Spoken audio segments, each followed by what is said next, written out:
was there when I needed someone who wasn't getting over you. When I moved to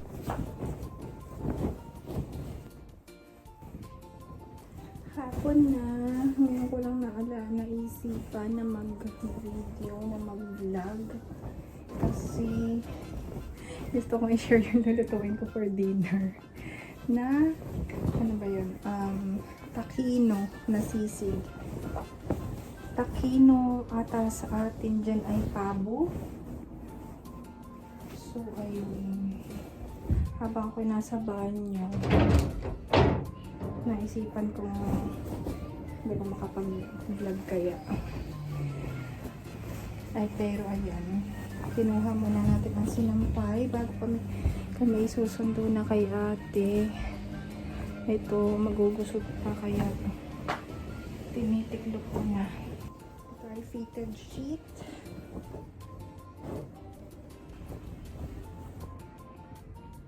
Medyo tricky tiklopin. Diba? Ang fitted sheet. Tricky tiklopin. Ito. Sa wakas, ilang araw ko na itong pinaplano na magpapalit ako, hindi ko magawa-gawa.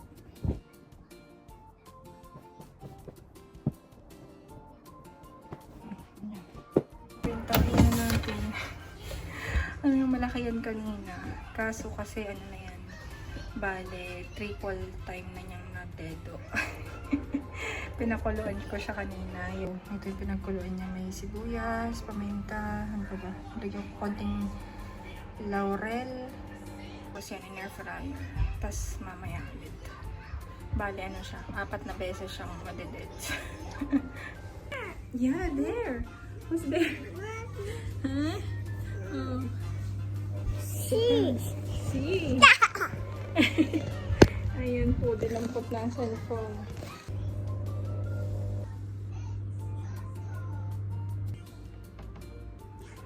Sobrang init na po dito sa Milano. Kaya kami naka-t-shirt na lang. Pero siya nilalagyan ko pa ng sando kasi medyo mahangin-hangin pa. Mahangin-hangin pa sa labas. Nanonood siya ng Dora. Sorry baby, at yan ang kaya ni Mama Bonnie. Hindi creative si Mama. Saka nakaganon pa. Nakakulot-kulot doon. Nakaipit doon sa taas. Kasi pupunta sa mukha. Para linis na linis.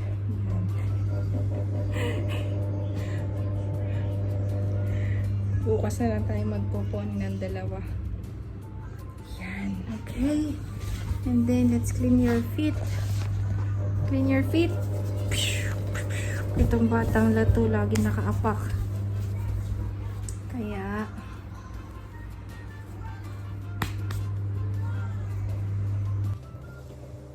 ano pa?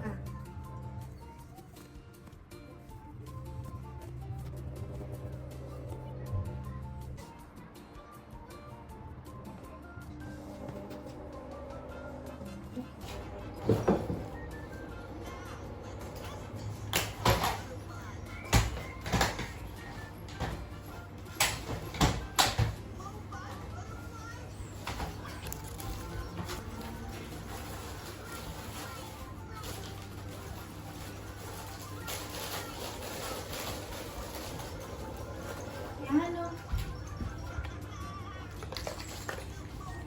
Baka nahulog ka.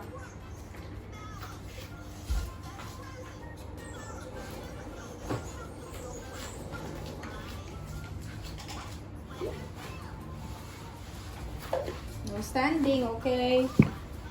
No standing.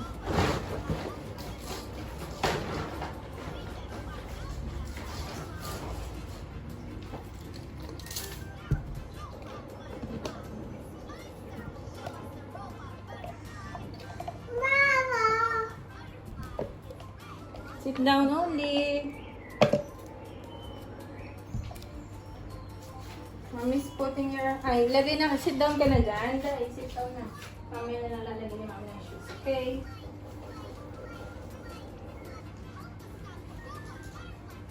Naglalagay lang si mama ng water sa iyong buracha.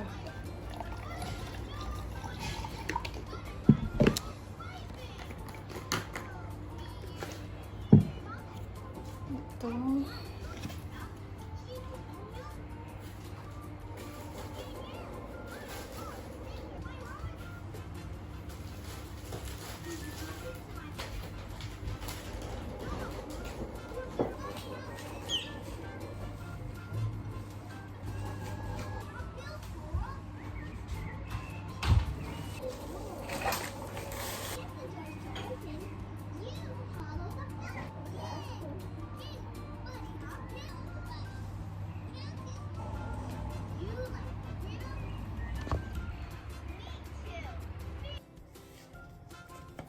Mainit na si Paula. Ay, nako.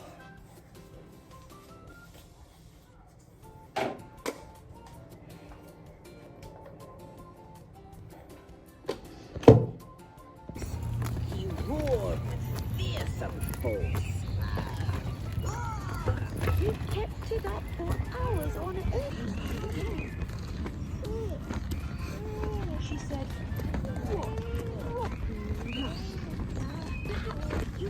Dito kami sa spot na to ng isang beses na ulan. Ano ba? Na ulan. Tapos may naka-career kami ni Pao. Sabi ko, paano pa pag nagkaroon pa ako ng isa pang baby? Pag gusto ko pa ng isang baby, dapat gusto ko ngayon na. Kasi maedad na ako. O maedad na ako, ayoko na lang later pa. Sabi ko, paano kaya kung ganun umuulan? Diyos ko. Paano na? Pero yun, hindi na lang siguro.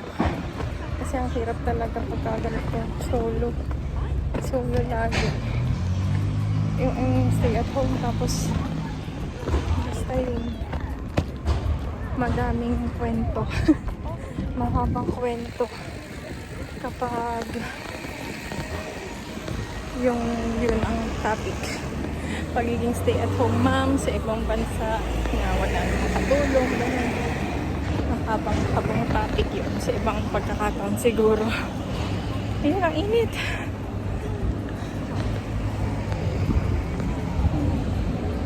Hintay kami ng bus. Ilang minutes pa? 8 minutes.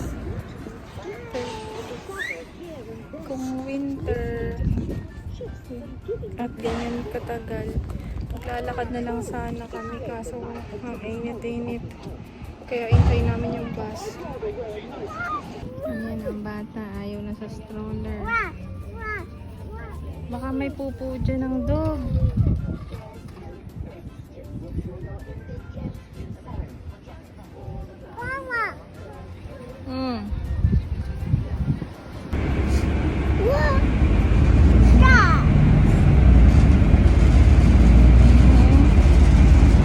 Naghahanap ka ng kakapitan. Ha?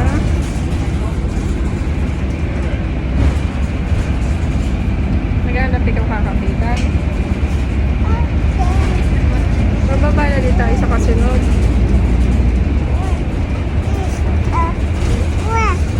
Bahay na kami. At ayan ang aming ate. Nasundo na namin. Ayun ang aftermath ng ito yung for dispose. Boogie. Hey! Ayun ang aftermath ng Boogie. mga gamit na sa labahan niya. like reducing stress, like good sleep, like emotional connection, and more. Bebe na din ang ating Mama, bebe. this is your present. Your present. Thank you. Yeah. Thank you. You can put your paninda. Thank you. Okay. Babalik. May nagbabalik. Nakapwesto na naman siya. Mama, Nakapwesto na naman siya. May palit pa akong damit. Bluey. Siyempre, dahil ako ay gutom na, bago magluto ay kakain na tayo. Ice cream at tinapay. Ate, here's your bread. Hindi nga pala ako magpapalit muna ng damit kasi magluluto pa ako. Hindi pa ako tapos magluto. Eh, di aamoy ulit yun. So, mamaya na ako magpapalit.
Ate Piano.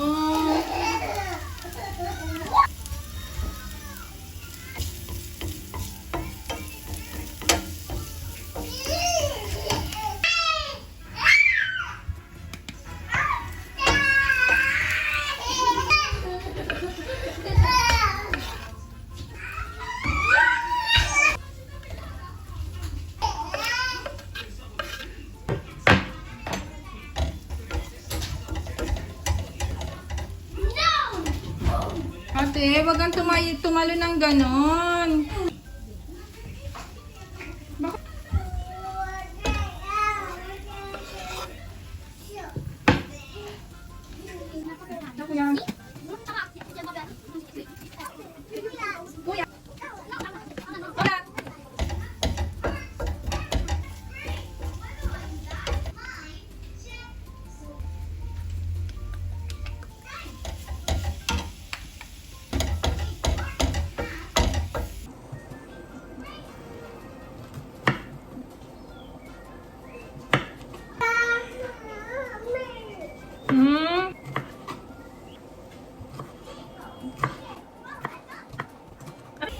Pinagsabay ko na yung onion at saka chilies. Kasi rin nagpapapansin ng baduda ko. Ayan natin na ang konting olive oil.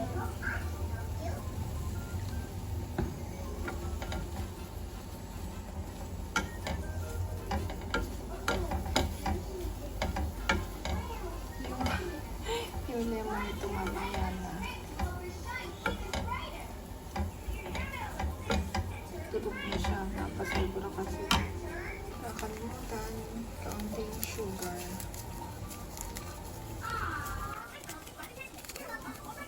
Akala madami kasi. Hindi yun isang buo. Malit kasi yung butas.